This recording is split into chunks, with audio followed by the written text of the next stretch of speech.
Yep. Aha. Well, What we got?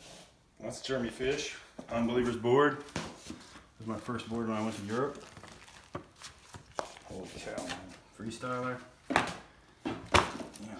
Shitload of trans That's worlds. a lot of fucking magazines. Hey guys, I'm Scott Bourne. Just opened this crazy box of old paraphernalia that's been locked up for almost 20 years. So I'm going to talk to you guys about some of these covers I had and how they came about. This was shot by my good buddy Benjamin Derberdt. He's a French photographer. This was a spot that Mark Haziza turned me on to, a buddy of mine in Europe. This is like in the suburbs outside of Paris, and he took us to this place. If you look at the photo, you can see there's every style and type and size of pipe that's possible at this place, and it's a place that makes pipes. This thing that I'm skating, I believe, is actually a form for full pipes. The day that we went there, we skated, we had a lot of fun, and I filmed some footage of me grabbing the top of this rim and just doing a really high frontside carve. I came home that night, and my roommate was living with a really good friend of mine, Manu Zabindin. He said, "Hey Scott, why didn't you do a frontside rock on that?" And then I felt like an idiot. So we went back a couple days later, and I tried a frontside rock on it, doing the same style, grabbing the top. This is also in my back pocket. You can see Woody Guthrie's. It's his autobiography. And I was reading that at the time, but I often kept a book in my back pocket because my hips are just destroyed. It was like a natural hip pad. So yeah, Mark Aziza took me there. Fantastic spot. This was shot by Joe Brook, slap cover. Joe called me up one day and asked me if I was at my house, and I said yeah. And he came by and he's like, "Man, I got this impossible spot. We got to go now. We got to go now." Jumped in the car and went out towards Benicia. I'm not even exactly sure where the spot was, and showed me this pipe. We jumped out, and I was like, "Man, that's insane." Jumped out. I think we skated for 5 minutes and got run off. Went back to San Francisco, and on the way in the car, we were deciding about coming back to the spot the next morning.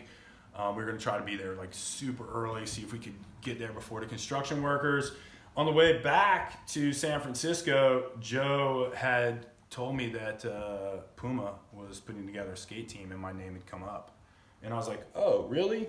At this time, I had left Consolidated, I had left Vans, I had almost no money, and I was really excited about that. We got back to San Francisco really late, about 5:30, 5:45, and I was like, "Drop me off downtown. I'm gonna try to get some shoes if we're coming back tomorrow. I wanna get some Pumas, man." So he dropped me off in front of Macy's. I ran into Macy's, and I got a pair of classic suede Pumas that are perfect to skate in. Threw them up on the counter to pay for them. Threw down my credit card. It got denied. I didn't have enough money to buy a pair of suede Pumas. So I ran back and looked for anything that was Puma. They had these Puma running shoes were on sale for $30. That's why I'm wearing, if anybody noticed, those are actually Puma running shoes. It was impossible to do this trick in running shoes. We went the next morning. I think he picked me up at 4. I think we got there about 5. Joe was decked out in like one of those fluorescent construction like garb. He was dressed up like a construction dude, threw up his flashes, got everything ready before I even started to skate. We did it about 5 or 6 times, and I kept flying out because these shoes were just impossible. Finally, we got the shot, and if you look at the photo, I was just telling Kevin that this thing is not really at 9 o'clock. It's more like 9:30, maybe even 10. So I'm really stretched out to the center to hold the board up there. Yeah. We got the shot, another impossible moment with Joe Brook. If you actually look at this cover, you can see my eyes are like cockeyed and crazy. Yeah. The end of that story is this cover came out, and I made a call to Puma and said I love their shoes. The backlash of that was after I got on the team, for the first few months, all they did was send me running shoes. They were impossible to skate in. This is a good one. Big Brother, shot by Dennis McGrath, another good buddy of mine. Love this guy. He has also the best slappy on the planet, front side or back side, Dennis McGrath. So I went to the schoolyard. This is about 2 blocks from where I lived on Webster Street in San Francisco.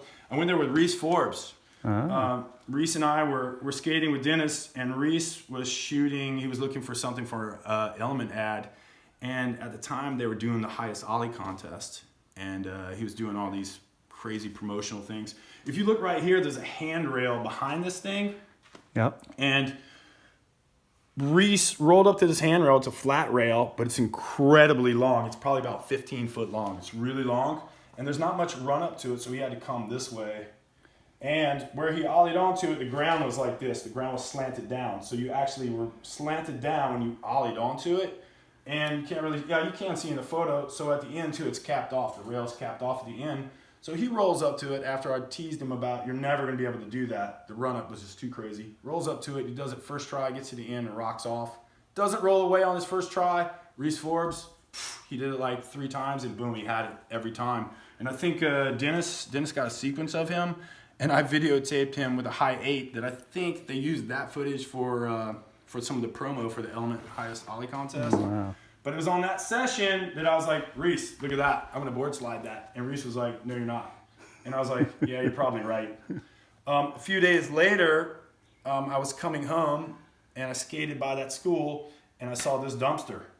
And I was like, whoa, you could put a board on that dumpster and I think you could do it. So I went home. I had a workshop in my house at the time. I looked through all the scrap wood I had, and I had enough stuff to create a little ramp. I called Dennis up. Dennis lived up the street, and I was like, dude, let's do it. And he came down immediately, and I thought there was a sequence in here. Wasn't there a sequence in here? He came down immediately, and we made this crazy contraption and shot the photo. I actually used to go running with Reese in the morning. We used to go running together, and when it came out, I remember Reese was like, dude, that was insane. You know who else called me up on this? Is Pat saw this, Pat Duffy, another guy I used to skate with all the time. Pat saw that in the magazine and he called me up and went crazy. It was just, yeah, it wasn't really hard, but it was kind of psycho. Yeah. But I think this only happened because Reese said it couldn't. This is kind of a mashup mix of Bryce and myself. So this was shot by Bryce Kanights. I think it's a well-known fact now that my father was a minister, and so we had this idea to do this interview. We were working on this interview for Heckler, and the idea was to call it "Son of a Preacher Man," which of course you see it here. And so Bryce had this crazy idea that he was going to put me in the collar, and I was like, "Yeah, that's cool, man. Whatever. You get the collar, I'll do it." So he got the collar, and I decided, I was like, "We got to go downtown." I can't. What church is this, Matt? I can't think of the church. It's right at the gate for Chinatown. What's a church? Anyhow, I just really like there's a Bible quote here. You can barely read it. It's kind of covered by the tag here, but it serve says, the time from evil. Son, observe the time and fly from evil. And you can see the time on the clock. And I'm wearing my glasses. It's super serious. But it was fun, man. Shooting with Bryce. He was always up to do like ridiculous stuff. And we jumped some fences together. Rad. So I don't even know. Let's look at the interview. That's not me. There we go. Webster? Yeah, so that's my workshop. Okay. That's where I made the ramp for the other cover. I had this workshop. And this Leonard Cohen, look, they locked up a man who wanted to rule the world. The fools, they locked up the wrong man. Yeah. It's from a Leonard Cohen. Look, Bourne Identity. I thought it was called, well, I guess people like to play with you when you get in media. Yeah. So. Whose magazine was that? Heckler? No, who's that specific copy? Corey Duffel. Awesome. Corey Duffel. Perfect. And have you seen Corey in Paris? Man, last time I saw him was in Paris. I was actually pushing my daughter in a stroller, and I was with my son. And I saw him skating with another buddy of mine, this guy, Kevin. Kevin Rodriguez? Yeah, exactly. And I saw him, Kevin and some other guys were skating, and I saw that mop top, the Corey Duffel mop top style. And I was like, and I yelled, "A duffel bag!" And immediately he turned around, he's like, "Bourne! It's the what? Scott Bourne!" So it was cool. I saw him, we hung out. And actually, he came over to my house with his wife.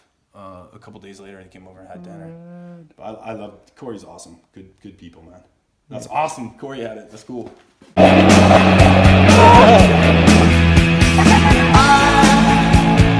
like to be this is City One, little mini mag out of San Jose, which was super cool. But the cover shot was by John Old, really phenomenal photographer. I think he's teaching photography now. But on this day, this was like the first demo that I think I went to. It's just outside of Santa Cruz somewhere. But the first demo I think I went to after legitimately getting on vans. And we'd been skating this, a bunch of guys, like everybody was there. Andy Roy was there, Drew Hobel was there. Right. I think Chris Sen was there. Who else was there? There's a bunch of guys there. Everybody was just skating and just kind of pounding this wall and this quarter pipe. And this was really too big for me. It was super high. And there's some footage of it somewhere. And I think it's in a consolidated video or Thrasher video. I don't know. But I was like flying out of this thing and hitting the gutter over and over again. And I just couldn't roll away, man. I was just getting beat. And who shows up but Ron Allen. And this is a guy I just loved as a kid. He came through my town with the H Street tour. Loved him. He was an awesome guy. And then I ended up meeting him, through Deluxe and seeing him do ADI with Ollie and all this stuff. And so he was a guy I knew, but a guy I just really liked his skateboarding. And so he showed up and he's like, "Oh, Scott, this is crazy, man. You got to do it." And he kind of hyped me up. So I went back. I was like, "All right, Ron, this is for you, man." And I just started hoofing, like pushing super fast. And I hit the ramp, come out, hit the gutter. And right when I hit the gutter, I actually yell out, "Ron Allen!" And I pulled it off and I rolled away. And I was like, what? But if you find that video, if you listen to it, and I don't know what video it is. I think it's a consolidated video, but it could be Thrasher. But if you listen to it, you'll hear me yell out, "Ron Allen!" and I did it for Ron. I just love to watch him skate, man. He's just one of those guys that no matter what, he's just so good on a skateboard. Yeah, so this is a Slap magazine. It was just for their product, I got a cover for their product. But of all the photos I have, and this is Joe Brook photo, again, of all the photos I have, this is one of my favorite photos. I love the way it looks. It's not a really difficult trick, but I think at that time, it was always like almost like a privilege, like to have a photo at Burnside. I mean, back then the park was so rugged, it was so rough, it was so hard to skate, and like so much had already been done there. So just like for me, getting a photo at Burnside was just like a big deal. And then it showed up on the cover of like the little product guide. And like I said, it's not a hard trick, but I really like, it says Burnside right here. You can see it, someone spray painted it up there. I'm smashing my nose at the top. I'm like on 3 wheels, like the wheels are coming off. And for me, this was kind of like, you got like tongue in cheek too, like my tongue's in the cheek. This is also, I'm wearing a Death shirt. This is right after I left Consolidated and I was riding for Death, which is out of London, Nick Zorlak's company. Yeah. And, just it was like a dog pisser to fakie for me, kind of like hanging off the roof. The pylon. So like I said, it's not like a super hard trick, but I really like the way the photo looks. Yeah. Joe's just so good at capturing the moment too. And that was right when Jeff got his shoe, Jeff Rowley. Oh, okay. And that was like my favorite shoe at the time. Super good shoe. Awesome. Like I said, I haven't been in this box in almost 20 years. Super glad we could unearth it together. Thanks for sharing, Scott.